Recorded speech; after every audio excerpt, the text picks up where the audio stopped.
آج ہم ایران اور اسرائیل کے درمیان جو حالیہ کشیدگی بڑھی ہے اس پر ایک تفصیلی نظر ڈال رہے ہیں۔ ہمارے پاس جو معلومات ہیں ان کی بنیاد پر سمجھنے کی کوشش کریں گے کہ بھئی اصل میں ہو کیا رہا ہے، کیا محرکات ہو سکتے ہیں اور آگے کیا نظر آتا ہے۔ صورتحال کافی پیچیدہ ہے اور بدل بھی تیزی سے رہی ہے، تو آئیے شروع کرتے ہیں۔ تو شروعات ہوئی 13 جون کو جب اسرائیل نے آپریشن رائزنگ لائن شروع کیا۔ یہ ایک بڑا، جیسے کہتے ہیں، پیشگی حملہ تھا، اور اطلاعات تو یہی ہے کہ ایران کے جوہری ٹھکانوں، میزائل بنانے کی جگہوں اور اہم کمانڈ سینٹرز کو نشانہ بنایا گیا۔ یہاں تک کہ تہران اور نتنز کے قریب IRGC یعنی پاسداران انقلاب کے کچھ سینئر رہنماؤں کو بھی مبینہ طور پر نشانہ بنایا گیا۔ پھر ایران نے جواب دیا، سینکڑوں میزائل اور ڈرونز داغے گئے۔ تل ابیب، حیفا، وسطی اسرائیل کئی شہر زد میں آئے، اور ان حملوں کا نتیجہ وہ بہت افسوسناک رہا ہے۔ جانی نقصان ہوا۔ اطلاعات کے مطابق ایران میں 224 سے زیادہ اور اسرائیل میں 24 سے زیادہ شہری ہلاکتیں ہوئیں۔ زخمی تو اس سے بھی کہیں زیادہ ہیں۔ تہران سے لوگ نکل رہے ہیں، محفوظ جگہوں پر جا رہے ہیں، یہ انسانی پہلو واقعی پریشان کن ہے۔ فوجی لحاظ سے دیکھیں تو اسرائیل دعویٰ کر رہا ہے کہ ایران کا تقریباً 1/3 میزائل ذخیرہ تباہ کر دیا۔ جی، اور ایران نے بھی تقریباً 400 میسائل فائر کرنے کی بات کی ہے، تو دونوں طرف سے کافی، جسے کہتے ہیں، شدت ہے۔ بالکل، اور امریکہ بھی اس میں شامل ہے۔ اسرائیل کے فضائی دفاع، جیسے وہ آئرن ڈوم ہے، اسے مضبوط کر رہا ہے۔ جی ہاں، امریکی مدد تو شامل ہے۔ اچھا، ایک اور بات جو سامنے آئی وہ یہ کہ ان بڑے حملوں سے پہلے بھی کیا کہتے ہیں موساد نے ایران کے اندر کچھ خفیہ ڈرون حملے کیے تھے، شاید ایران کے فضائی دفاع کو کمزور کرنے کے لیے۔ یہ بات اس سارے معاملے کو اور بھی پیچیدہ بنا دیتی ہے نا؟ بالکل، یہ صرف آمنے سامنے کی لڑائی نہیں ہے۔ مطلب یہ خفیہ کارروائیاں، یہ پیشگی حملے، یہ ظاہر کرتے ہیں کہ اسرائیل اسے کتنا سنجیدہ لے رہا ہے۔ ان کا موقف تو یہی ہے کہ ایران کو ایٹمی ہتھیار بنانے سے روکنا ضروری تھا، اور یہ کارروائیاں اسی لیے تھیں۔ اور ایران جو یورینیم افزودہ کر رہا تھا تیزی سے، اس پر تو پہلے ہی دنیا میں تشویش تھی۔ اور پھر اس جنگ کی معاشی قیمت، اس پر بھی غور کرنا چاہیے۔ ایک اندازہ ہے کہ اسرائیل کو صرف میزائل روکنے پر روزانہ، آپ سوچیں، $285 ملین لگ رہے ہیں۔ 285 ملین روزانہ؟ یہ تو بہت بہت زیادہ خرچہ ہے۔ جی بالکل۔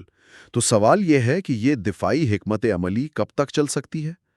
دوسری طرف یہ بھی کہا جا رہا ہے کہ ایران کے میزائل ذخائر وہ کم ہو رہے ہیں۔ اچھا، تو مطلب دونوں فریق پر شدید فوجی اور معاشی دباؤ ہے۔ یعنی یہ صرف فوج کی بات نہیں، معیشت بھی ایک بڑا محاذ بن گئی ہے۔ یقیناً، اور اس کے اثرات صرف ان دو ملکوں تک نہیں ہیں۔ ایران کے جو حامی گروہ ہیں خطے میں، جیسے ہوتی ہیں یمن میں یا عراق میں ملیشیاز۔ جی بالکل، وہ بھی حملے کر رہے ہیں اسرائیلی اہداف پر، دوسرے انفراسٹرکچر پر۔ اس سے تو پورے مشرق وسطی میں جنگ پھیلنے کا خطرہ وہ حقیقی ہے۔ اور امریکہ کا کیا کردار ہے سب میں؟ وہ تو مدد کر رہا ہے اسرائیل کی۔ ہاں، دفاعی مدد دے رہا ہے۔ بحیرہ روم میں اپنے بحری جہاز بھی تعینات کر دیے ہیں، لیکن ابھی تک براہ راست ایران پر حملہ کرنے سے گریز کر رہا ہے۔ اچھا، پھر قانونی اور سفارتی پہلو بھی ہیں۔ ایران نے دھمکی دی ہے کہ وہ NPT یعنی جوہری عدم پھیلاؤ کے معاہدے سے نکل جائے گا۔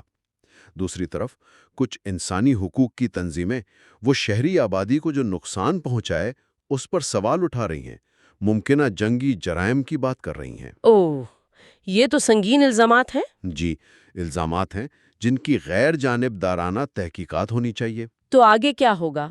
مستقبل کیسا نظر آتا ہے؟ کیا یہ میزائل حملے چلتے رہیں گے؟ دیکھیں، کہنا مشکل ہے۔